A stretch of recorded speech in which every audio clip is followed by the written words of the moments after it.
23 ang panuibon na nagarepresentar sa Toledo City, the Hinulawan Festival. The story behind this festival costume of mine is our festival's name, Hinulawan. And Hinulawan, and derived from a Cebuano word, hinaguan, which means hard-earned. And the Bulawan means gold. Hinaguang Bulawan, or hard-earned gold.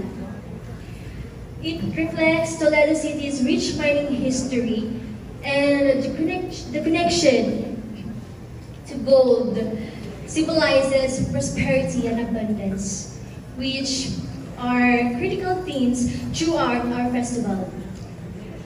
Hinaguang Bulawan, Hinulawan Festival.